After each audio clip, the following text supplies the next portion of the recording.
Hello and welcome. Intel has always been doing something interesting in the Indian market and for that matter the global technology stage. We're here joined by Kumud Srinivasan, President of Intel in India, who's just recently taken over. We just had a conversation about how technology can be used to drive mobile businesses or the new frontiers in mobile businesses. But we're going to come to that in a moment. Kumud, thank you so much for joining us. So you've recently taken over at Intel in India, and how do you survey the landscape as you stand today or from your position?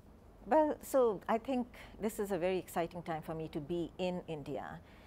India is going through a very rapid digitization. There's such an explosion of technology globally, but even more so in emerging market countries like India.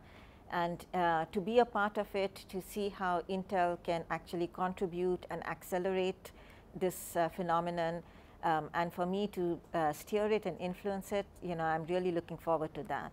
I'm also looking forward to actually contributing to the community that I was born and raised in. I was born and raised here in India. I'm returning after 30+ years, and I see in my position a great opportunity to grow and also to give back to the community through movements like that are focused on digital literacy especially of women, underprivileged women, digital literacy of girls. So those are some of the causes that I'm looking into. Sounds interesting. So what are the broad trends that you're seeing on the consumption side, both consumer as well as enterprise at this point of time? Well, so certainly an explosion of devices, especially of mobile devices. I are beginning to see devices that are across the entire spectrum, from feature phones, and then we are slowly getting high-end feature phones, we are getting value smartphones, and then also India is beginning to see some high-end smartphones do quite well, right? And then there is tablets, and the very exciting trend that we are seeing in tablets, and the way new users are coming into the market through essentially the use of tablets. Ultrabooks is something that we in Intel are looking forward to seeing that grow in the India market. And then all of this is driving an increase in capacity for servers, right, in the cloud and data centers, and that too we are looking forward to seeing in India. We are already beginning to see that, but much more so as handheld devices increase across the spectrum. So is India growing differently or faster than some of the other economies in the region or other parts of the world? I think big Intel markets? Yeah. So, I think in emerging markets, we are seeing devices, especially at the lower end of the spectrum, increase. But then slowly, the market is also beginning to go towards the higher end devices, like high-end smartphones. Tablets, I think we are in emerging markets, we have seen a very rapid explosion of tablets. So, quite a bit of commonality with mature markets, but some differences.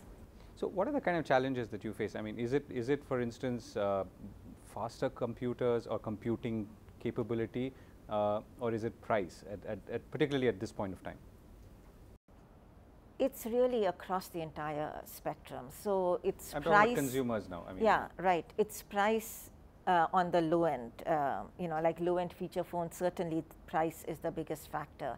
As you start moving up the spectrum, power becomes a bigger factor. Power efficiency becomes a very important factor. So today, Intel's roadmap is actually positioning us to play in all of those market segments. Right. So when you say power, you mean is there a way to stop my smartphone from dying at 3 p.m.? And that's the power efficiency, right? Longer and longer battery life.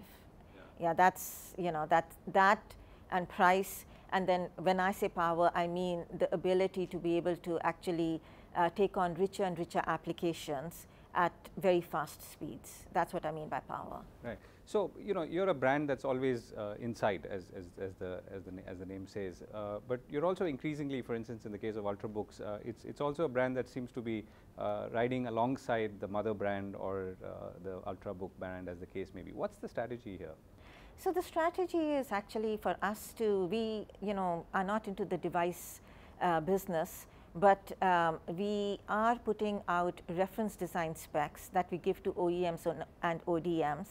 And in the case of Ultrabooks, if the innovation lags beyond a level where we think it should be, we will push the market through reference design specs. That's what we did with Ultrabooks. We created that whole category, and then we worked with OEMs and ODMs to actually come out with designs that supported our reference design specs. And now, if you look at CES 2013 and you look at the kind of innovation that we saw over there, the different form factors, the convertibles, the detachables, now we've got an explosion of innovation across form factors, and that's really what we want to see. Right. So you talked about some of the efforts that you're doing on your own. I mean, you talked about digital literacy for women, but a slightly more broader question there. What are the kind of opportunities you see that, or challenges that you see that computing can fix, or computing power can fix in a country like India? Well, IT is a great equalizer. If done right, it can also result in growth that is very inclusive, right? Yeah, it empowers, it results in transparency. If you look at movements like Arab Spring, it's IT that's been behind that, right? In countries like ours, it can result in the kind of transparency that the country seems to be wanting, the citizens seem to be wanting more and more of. And if done right, it can also, as I said, be inclusive. But it has to be done right, otherwise it can result in a digital divide. So we are collaborating with the government to essentially make the citizens digital literate. The goal that we have, the goal that we have in this collaboration with the government of having one digitally literate person per household by 2020 is a great step in that direction.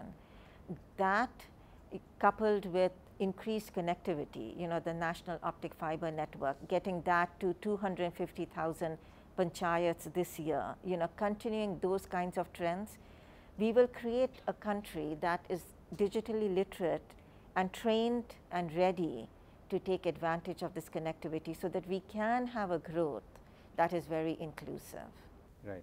So last question, computing, I mean, I remember meeting someone from Intel many years ago, and they said that, even in tier 2 cities or tier 3 cities, people want the fastest computers, right? Now you're at i7 now, and I'm sure you're going to announce something very soon. What's happening on that front? What are the trends that we're seeing in terms of power and efficiency and so on? Well, Moore's law, okay, if you look at the way we've been able to continue to pursue Moore's law, we don't see an end in sight. So for us, we have a very rich roadmap ahead. We have a process technology lead, that is essentially one and, increasingly more than that, generations ahead of our competitors. We basically are looking at a roadmap that will enable us to compete very effectively, whether across all ends, we call it the compute continuum, whether it's the server at the top end or it's the handheld device, including the feature phone at the low end. And as well as embedded devices, we see ourselves being able to compete across all of those market segments. So last question, so any targets for the coming year in terms of what you want to do in India?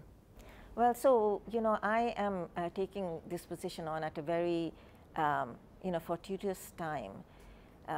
My predecessor left the organization at a very healthy state.